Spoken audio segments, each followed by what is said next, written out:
Hello friends, welcome to AMC facts. Bhagavatam episode 3 ముందు భాగంలో మాట్లాడుకున్నట్టు వేదవ్యాసుడి జననం, ఆ తర్వాత నారదుడు తన జన్మ రహస్యాన్ని వివరించటం వంటి విషయాలు తెలుసుకున్నాం. ఇవాల్టి వీడియోలో మనం భాగవతాన్ని రచించిన వేదవ్యాసుని యొక్క పుత్రుని కథని తెలుసుకోబోతున్నాం. అవును, వేదవ్యాసుడు భాగవతం రచించి ఈ భాగవతాన్ని శుక మహర్షికి వినిపించాడు. ఈ శుక మహర్షియే వేదవ్యాసుని కుమారుడు. తను ఎలా జన్మించాడు, ఏంటి కథ అని వివరాల్లో తెలుసుకుందాం. అంతేకాకుండా ఆ తర్వాతి భాగవత సంఘటనలు, పాండవుల వారసుడైన పరీక్షితుని విషయాలు తెలుసుకుందాం. అయితే ఇంతకు ముందు మాట్లాడుకున్నట్టే సౌనకాది వేలాది మునుల ముందు సూతుడు అనే మహర్షి భాగవతాన్ని వివరిస్తున్నాడు. మొదటగా వేదవ్యాస ఇంకా నారద జన్మ రహస్యాలను వివరించి ఆ తర్వాత శ్రీ శుక పరీక్షితుల జన్మ రహస్యాలు వివరించాడు. మొదటిగా శుకుడి యొక్క జన్మ రహస్యం ఇలా చెప్పాడు. అయితే ఒకప్పుడు వేదవ్యాస మహర్షి మేరుపర్వత శిఖరానికై వెళ్ళాడు. అంతేకాకుండా అక్కడ మహాశివుడి కోసమై కఠోర తపస్సును చేశాడు. వేదవ్యాసుని భక్తికి మెచ్చి మహాశివుడు ప్రత్యక్షమయ్యాడు. నీకేం వరం కావాలి కోరుకో అని శివుడు అడిగాడు. అప్పుడు వ్యాస మహర్షి, ఓ మహాదేవ పరమేశ్వర, నాకు నీరు, గాలి, ఆకాశం, భూమి, అగ్ని వీటితో సమానమైన బలమైన కుమారుడిని ప్రసాదించు అని వేదవ్యాసుడు కోరాడు. దానికి పరమశివుడు కూడా అంగీకరించి అటు నుండి అంతర్ధ్యానం అయ్యాడు. ఆ తర్వాత వేదవ్యాస మహర్షి కొంతకాలం వరకు తన తపస్సుని కొనసాగిస్తున్నాడు. అయితే ఒకరోజు వేదవ్యాసుడు యజ్ఞం చేయడానికై 2 కర్రలతో నిప్పును పుట్టిస్తూ ఆరణిని మర్దించసాగాడు. అయితే అదే సమయంలో ఘృతాచి అనే ఒక అప్సర వేదవ్యాసుడి యొక్క కంటపడింది. ఆమె యొక్క అందం, వెలుగు, తేజస్సు ఇవన్నీ చూస్తుండగా వ్యాస మహర్షికైనా సరే ఆసక్తి, ఆకర్షణ కలగక తప్పలేదు. అందువలన ఎంతటి మహామహర్షి అయిన వేదవ్యాసునికి కూడా కామ ఆలోచన తప్పలేకపోయింది. అలా వేదవ్యాసుడు ఘృతాచిపై కామంగా చూడటం ఆ అప్సర ఘృతాచి కూడా గమనిస్తుంది. అది చూసిన ఘృతాచి వెంటనే భయపడసాగింది. ఆయన ప్రాంతానికి వచ్చి ఆయనలో కామవాంఛన కలిగించాను, వెంటనే ఆయన నన్ను శపిస్తాడేమో అని ఎంతగానో భయపడింది. అందువలన ఘృతాచి తన శరీరాన్ని వెంటనే ఒక చిలుకగా మార్చుకుంది. అయితే ఘృతాచి చిలుకలా మారినప్పటికీ వేదవ్యాసుని లోని తేజస్సు బయటకు వచ్చింది. ఇంకా వేదవ్యాసుడు మరలా పనిలో పనిగా తన ఆరణిని మర్దించసాగాడు. అనగా 2 కర్రలతో అగ్ని కోసమై మర్దించటము. అలా చేస్తున్న సమయంలో వేదవ్యాసుని యొక్క తేజస్సు అనేది ఆరణిలో పడింది. అయినప్పటికీ వ్యాసుడు ఆరణిని మర్దిస్తూనే ఉన్నాడు. ఆ తర్వాత అందులో నుంచి పడిన తేజస్సుతో ఒక పుత్రుడు బయటకు వచ్చాడు. అచ్చం వేదవ్యాసుడి వలె వెలిగిపోతున్నాడు. అయితే వేదవ్యాసుడు నలుపు రంగులో ఉండగా ఆ యజ్ఞంలో నుంచి జన్మించిన తన కుమారుడు మాత్రం తెలుపు రంగులో ఉన్నాడు. ఇంకా ఆ పుత్రుని పేరే శుకుడు. చిలుకగా మారిన ఘృతాచి వలనే ఈ కుమారుడు జన్మించాడు. అందుకనే వేదవ్యాసుడు తనకు శుకుడు అని నామకరణం చేశాడు. అలా శుకుడు జన్మించగానే ఆకాశగంగా దేవతా రూపం దాల్చి శుకునికై మంగళ స్నానం చేయించింది. ఆకాశం నుండి కృష్ణాదినం దండము వచ్చి ఆయనను చేరాయి. శివపార్వతులు సైతం దిగి వచ్చి శుకునికి ఉపనయనం చేయించారు. అలాగే నామకరణం చేశారు. ఆ తర్వాత తన తండ్రి ఆజ్ఞ అనుసారం శుకుడు దేవగురువు అయిన బృహస్పతి వద్ద విద్యను పొందాడు. అలా తిరిగి తన తండ్రి దగ్గరకు వచ్చి సాంఖ్య యోగాన్ని నేర్చుకున్నాడు. ఆ తర్వాత శుకుడు సన్యాస ఆశ్రమాన్ని స్వీకరించాలనుకున్నాడు. దానికి వ్యాస మహర్షి కూడా అంగీకరించాడు. అయితే జనక మహారాజు వద్దకు వెళ్లి ఉపదేశం పొంది రావాలని వేదవ్యాసుడు చెప్పి పంపించాడు. అలా శుకుడు జనకుని కోసమై ప్రయాణం మొదలెట్టాడు. జనకుని కోట ద్వారపాలకుడు శుకుడిని ఆపాడు. నువ్వు బాలుడివా లేక వృద్ధుడివా అని ప్రశ్నించాడు. నేను బాలురలో వృద్ధుడును, అలాగే వృద్ధులలో బాలుడను అని సమాధానమిస్తాడు. దానికి ద్వారపాలకుడు ఆశ్చర్యపోయాడు. అదే విషయాన్ని జనక మహారాజుకు తెలుపుతాడు ద్వారపాలకుడు. అప్పుడు జనక మహారాజు వెంటనే వచ్చినవాడు శ్రీ శుకుడు అని అర్థం చేసుకుంటాడు. అలా శుక మహర్షిని స్వాగతిస్తాడు. అలా శుకుడు జనక మహారాజుకు మధ్య 2 ఆశ్రమాలను వదిలి చతుర్థాశ్రమమును స్వీకరించవచ్చా అని అడుగుతాడు శుక మహర్షి. దానికి జనకుడు, ఓ శుక మహర్షి, మొదటి ఆశ్రమంలోనే జ్ఞానాన్ని పొందినవాడివి, ఇంకా ఇతర ఆశ్రమాల ధర్మాలతో పనిలేదు. తన కోరికలను విడిచి తపాన్ని ఆచరించేవాడే మోక్షాన్ని పొందుతాడు.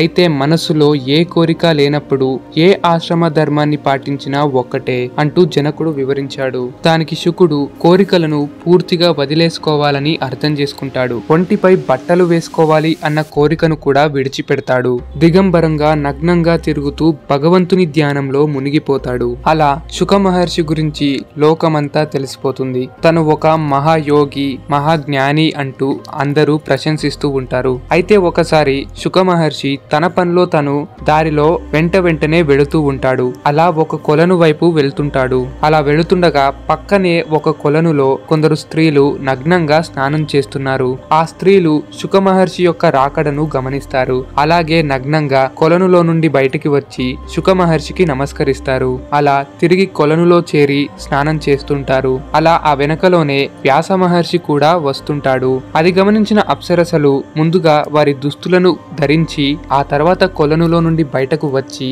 వ్యాస మహర్షికి నమస్కరిస్తారు. అది చూసి ఆశ్చర్యపోయిన వేదవ్యాసుడు, ఏమిటి, నేను ముసలివాడిని, అయినా సరే నన్ను చూసి దుస్తులు ధరించి పైకి వచ్చి నమస్కరిస్తున్నారు, కానీ నా పుత్రునికి మాత్రం నగ్నంగా వచ్చి నమస్కరిస్తున్నారు. దానికి ఆ అప్సరసలు, శ్రీ శుక మహర్షిలో అసలు ఎలాంటి కోరికలు లేవు, కానీ మీలో కోరికలు ఉన్నాయి, అందుకే అలా చేయవలసి వచ్చింది అని అంటారు. అది విని వేదవ్యాసుడు తన కుమారుని యొక్క గొప్పతనాన్ని తెలుసుకొని ఎంతగానో ఆనందిస్తాడు. అలా ఒకసారి అప్సరస అయిన రంభ కూడా శుక మహర్షి యొక్క అందం, తేజస్సు చూసి కామ కోరికలను కోరింది. కానీ దానికి శుక మహర్షి తిన్నగా తిరస్కరిస్తాడు. తాను ఎంత చెప్పినా వినకుండా నిరాకరించి తన పనిలో తానుంటాడు. అలా ఏ చోటైనా సరే ఎక్కువసేపు ఉండే అలవాటు శుక మహర్షికి లేదు. అయినప్పటికీ పరీక్షిత మహారాజు కోసమై 7 రోజుల వరకు భాగవత కథలను శుక మహర్షి వివరించాడు. ఆ తర్వాత తన తండ్రి ఆశ్రమానికి చేరి అక్కడ తపస్సు చేసుకుంటున్నాడు. అయితే ఇప్పుడు ఈ పరీక్షితుడు ఎవరు, ఆయన ఎందుకని 7 రోజుల వరకు భాగవత కథలను వివరించుకున్నాడు అనే వంటి విషయాలు తెలుసుకుందాం. అయితే అది కురుక్షేత్ర యుద్ధం ముగుస్తున్న సమయం. అప్పుడు దుర్యోధనుడు మరణించాక తన పగతో రగిలిపోతున్న అశ్వత్థామ అపాండవం చెయ్యాలనుకున్నాడు. రాత్రివేళ ఉప పాండవులను వధిస్తాడు. పాండవులు తిరిగి వచ్చి విషయాన్ని తెలుసుకొని అశ్వత్థామ కోసమై వెతికారు. అలా అర్జునుడు అశ్వత్థామని కనిపెట్టగా అప్పుడు అశ్వత్థామ బ్రహ్మశిర అస్త్రాన్ని అర్జునుడిపై సంధిస్తాడు. అర్జునుడు కూడా తిరిగి బ్రహ్మశిర అస్త్రాన్ని సంధిస్తాడు. అయితే అశ్వత్థామ యొక్క బ్రహ్మాస్త్రం అభిమన్యుడి భార్య అయిన ఉత్తర గర్భానికి కూడా తాకుతుంది. ఎందుకంటే అశ్వత్థామ అపాండవం చెయ్యాలనుకున్నాడు. పాండవులకు ఉన్న ఏకైక వారసుడు ఉత్తర గర్భంలోని శిశువు. అలా ఉత్తర గర్భంలో ఉన్న శిశువును కాపాడడానికి స్వయాన్న శ్రీకృష్ణుడే వస్తాడు. అలా కృష్ణుడు తన మాయాతో ఉత్తర గర్భంలోకి ప్రవేశిస్తాడు. కానీ అప్పటికే బ్రహ్మాస్త్ర ప్రభావం భీకరంగా కొనసాగుతుంది. శిశువును మంటలతో నొప్పిస్తుంది. అయితే అక్కడే ఆ శిశువు బ్రహ్మాస్త్రం దాని యొక్క మంటలను చూశాడు. అంతేకాకుండా దాని నుండి రక్షిస్తున్న శ్రీకృష్ణుని రూపం కూడా చూశాడు. అలా శ్రీకృష్ణుడు బ్రహ్మాస్త్రం యొక్క మంటలను గదతో కొట్టి చీల్చి ఆ శిశువును రక్షిస్తున్నాడు. కానీ శ్రీకృష్ణుడిని చూస్తున్న ఆ శిశువు ఏమిటా ఆ ఆకారం అని కళ్ళు పెద్దవి చేసి దీక్షగా చూస్తున్నాడు. ఎంతగానో తేజస్సు వెలుగుతూ కనిపిస్తున్న ఆ ఆకారం గద, చక్రం, కిరీటం ధరించి ఎంతో అందంగా మెరుస్తున్నట్టుగా కనిపిస్తుంది. అందువలన ఆ ఆకారాన్ని శిశువు ఎంతో దీక్షగా పరీక్షగా చూశాడు. అలా బ్రహ్మాస్త్ర ప్రభావం తగ్గిన వెంటనే కృష్ణుడు అటు నుండి మాయమయ్యాడు. కొంతకాలం తర్వాత ఉత్తర గర్భంలో ఉన్న ఆ శిశువు కుమారుడిగా జన్మిస్తాడు.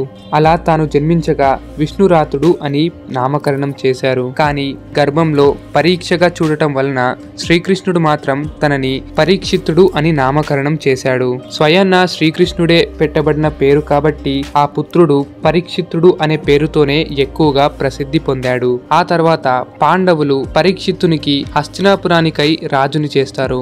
ఇంకా వాళ్ళు స్వర్గాని కోసమై ప్రయాణిస్తారు. ఆ తర్వాత పరీక్షితుడు విరాట నగరం యొక్క యువరాజు అయిన ఉత్తరుని కూతురు ఇరావతి అనే అమ్మాయిని వివాహం చేసుకుంటాడు. అలా వారికి జన్మించిన సంతానమే జనమేజయుడు, ఉగ్రసేనుడు, చిత్రసేనుడు, ఇంద్రసేనుడు, సుషేనుడు అని మొత్తం 4 కుమారులు. ఇంకా కృపాచార్యుడే వారికి దగ్గరుండి గురువుగా అన్ని విద్యలను అందించాడు. ఆ తర్వాత పరీక్షితుడు 3 అశ్వమేధ యాగాలను కూడా పూర్తి చేసుకున్నాడు. అలా ఒకరోజు పరీక్షిత మహారాజు సరస్వతి నదీ తీరానికై వెళ్ళాడు. కానీ అక్కడే ఒక విచిత్రమైన దృశ్యాన్ని గమనిస్తాడు. అక్కడే ఒక ఎద్దు, ఒక ఆవు మాట్లాడుతున్న పోరాడుతున్నట్టుగా కనిపిస్తుంది. ఆవు ఏమో తన దూడని కోల్పోయినట్టుగా చిక్కిపోయినట్టుగా కనిపిస్తుంది. ఇంకా ఆవు కన్నీళ్లు కారుస్తుంది. పక్కన ఉన్న ఎద్దు ఏమో ఒంటికాలుతో ఉంది. ఆ ఒంటికాలుతోనే కుంటుతూ ఆవు వద్దకు వెళుతుంది. ఆ ఎద్దు నీవు ఎందుకని కన్నీరు కారుస్తున్నావు అని ఆవును అడిగింది. అయితే అలా ప్రశ్నించిన ఆ ఎద్దు ధర్మం, అలాగే దుఃఖిస్తున్న ఆ ఆవు భూదేవి. అలా ఆ ధర్మమే ఎద్దు రూపంలో ఉండి ఆవు రూపంలో ఉన్న భూదేవితో మాట్లాడుతూ, అమ్మా భూదేవి, విష్ణు అవతారమైన శ్రీకృష్ణ పరమాత్ముడు భూమిని వదిలి వెళుతున్నాడనే కదా నీ బాధ.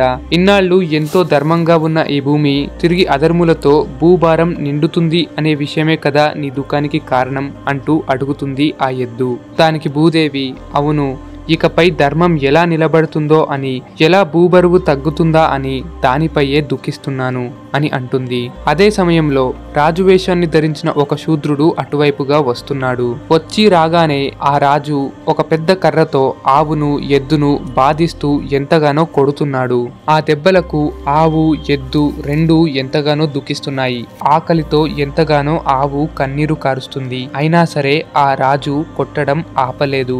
ఇదంతా చూస్తున్న పరీక్షిత మహారాజు, ఎవడివరా నీవు? చూస్తుంటే శూద్రునిలా ఉన్నావు. రాజు వేషాన్ని ధరించావు. ఏ కారణం లేకుండా ఈ మూగజీవులను ఎందుకని హింసిస్తున్నావు? శ్రీకృష్ణార్జునులు లోకంలో లేరని నీలో గర్వం అహంకారం విర్రవీగుతుండగా నీవు ఇటువంటి పని చేస్తున్నావా? ఇలాంటి నీకు మరణమే సరైన శిక్ష అంటూ పరీక్షితుడు తన విల్లుని ఎక్కుబెట్టి అతడిని చంపబోతాడు. అయితే ఆ శూద్రుడు ఎవరో కాదు, కలిపురుషుడు. తాను తన అసలు రూపాన్ని ధరించి పరీక్షితుని యొక్క ఉగ్రరూపాన్ని చూసి భయంతో వణుకుతూ పరీక్షితుని యొక్క కాళ్ళు పట్టుకుని క్షమాపణ కోరుతాడు. ఇంకా తానే వచ్చి కాళ్ల మీద పడటంతో దయాగుణవంతుడైన పరీక్షిత మహారాజు కలిని వదిలేశాడు. తిరిగి పరీక్షితుడు మాట్లాడుతూ, మా తాత అర్జునుడు పాలించిన భూమి కాబట్టే నేను తన ధర్మాన్ని పాటించి నిన్ను క్షమిస్తున్నాను. కానీ నీవు మాత్రం మా రాజ్యంలో ఉండడానికి వీలులేదు.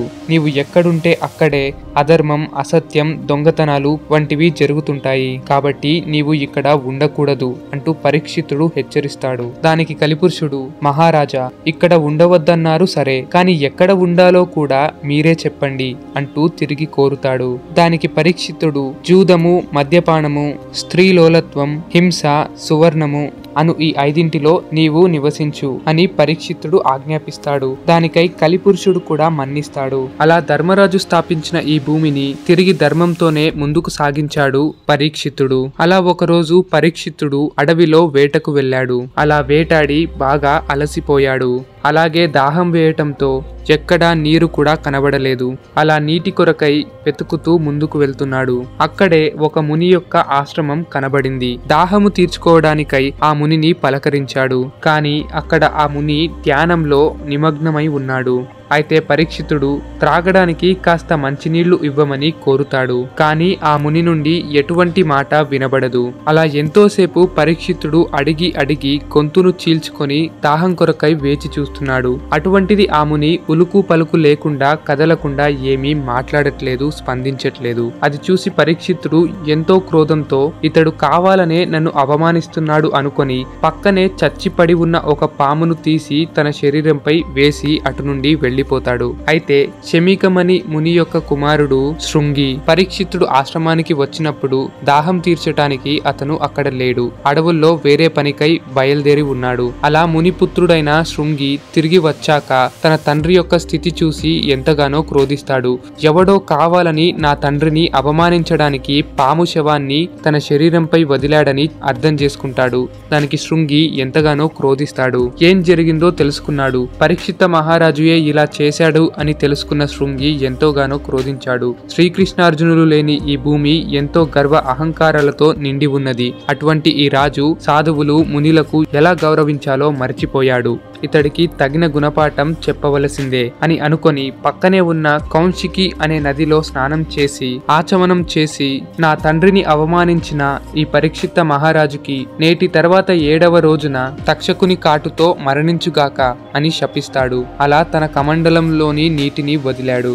అలా శపించిన తర్వాత తిరిగి తన తండ్రిని చూసుకున్నాడు. తండ్రిపై ఉన్న ఆ పాము శవాన్ని చూసి ఎంతగానో దుఃఖించి ఏడుస్తున్నాడు. ఇంతసేపు సమాధి అయిన ఆ ముని తిరిగి తన శరీరానికి చేరుకొని కళ్ళు తెరిచాడు. జరిగిన విషయం తెలుసుకున్నాడు. కానీ పరీక్షిత మహారాజుకి తన పుత్రుడు శపించటం తనకు ఏమాత్రం నచ్చలేదు. పరీక్షితుడు ఎంతో ధర్మపరుడు. ధర్మరాజు, అర్జునుడు, కృష్ణుడు అంటూ వారి పాదాలలోనే నడుచుకుంటూ భూమిని పాలిస్తున్నాడు. 3 అశ్వమేధ యాగాలను కూడా జరిపించాడు. అటువంటి వాడిని శపించటం అస్సలు సరికాదు అని అనుకున్నాడు. ఇంకా ముని వెంటనే తన యొక్క శిష్యుడిని పిలిచి పరీక్షిత మహారాజు వద్దకు వెళ్లి శృంగి యొక్క శాపం విషయాన్ని తెలపమని ఆదేశిస్తాడు. ముందు జాగ్రత్తలను తెలిపి తిరిగి రమ్మన్నాడు. కానీ అప్పటికే పరీక్షితుడు నేనొక ఋషిని అవమానించాను, నేను చేసిన ఈ పాపానికి తప్పక నేను శిక్షించబడతాను అని తనలో తాను దుఃఖిస్తున్నాడు. ఆ తర్వాత ముని యొక్క శిష్యుడు అక్కడికి వచ్చి శృంగి ఇచ్చిన శాపాన్ని తెలుపుతాడు.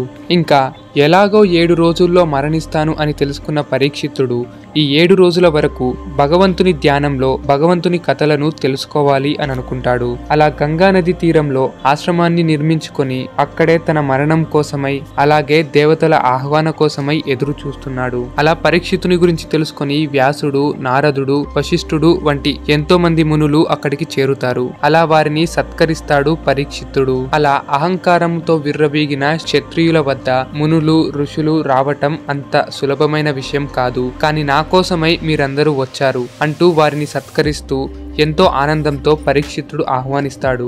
అంతేకాకుండా నా అహంకారముతో నేను చేసిన పాపానికే ఈ శిక్ష అనుభవిస్తున్నాను, నిజానికి నేను భగవంతునికి దగ్గరవ్వడానికి సిద్ధంగా ఉన్నాను, కాబట్టి ఈ 7 రోజుల వరకు నాకు భగవంతుని కథలను తెలపండి అంటూ కోరుతాడు. అలా ఆ మహామునులు వారిలో వారు చర్చించుకుంటూ ఉండగా వారి మధ్య నుండి శుకుడు వస్తాడు. దిగంబర ఋషి అయిన శుకుడిని చూసి పరీక్షితుడు భగవంతుని కథల కోసమై కోరుతాడు. శ్రీ శుక మహర్షి 16 ఏళ్లు ఉండగా నగ్నంతో విలవిల మెరుస్తూ వారందరి మధ్యన కూర్చున్నాడు. అలా శుక మహర్షికి మనిషి చనిపోయేటప్పుడు వినవలసిన కథలు ఏమిటి, తీసుకోవలసిన చర్యలు ఏమిటి, ఏం చెయ్యాలి, ఏం వినాలి, ఎలా గడపాలి అంటూ వింత వింత ప్రశ్నలు వేయసాగాడు. ఇవన్నీ తెలియాలంటే భాగవతాన్ని తెలుసుకోవాల్సిందే అని శుక మహర్షి సమాధానమిస్తాడు. అలా ఆవు పాలు పితికేంత సమయం కూడా ఎక్కడా శుక మహర్షి గడపలేదు. కానీ పరీక్షితుని కోసమై ఆ 7 రోజులు శ్రద్ధగా గడిపి భాగవత పురాణాన్ని వివరిస్తాడు.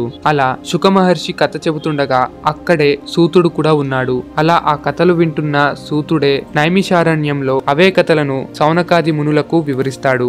ఇలా ఇక్కడే మొదలవ్వింది భాగవత పురాణం. అలా ఇప్పటి వరకు మనం చెప్పుకున్న భాగవత కథలు కేవలం ఇంట్రొడక్షన్ మాత్రమే. భాగవతం ఎలా మొదలవ్వింది, ఏ కథతో మొదలవ్వింది అనే వంటి మొదలైన విషయాలు తర్వాతి ఎపిసోడ్ నుంచి తెలుసుకోబోతున్నాం. ఇది జస్ట్ ఇంట్రొడక్షన్ పార్ట్. సో ముందు వచ్చే ఎపిసోడ్స్ కోసం ముందుగానే సబ్స్క్రైబ్ చేసి రెడీగా ఉండండి. మరో వీడియోతో కలుద్దాం. See you soon again.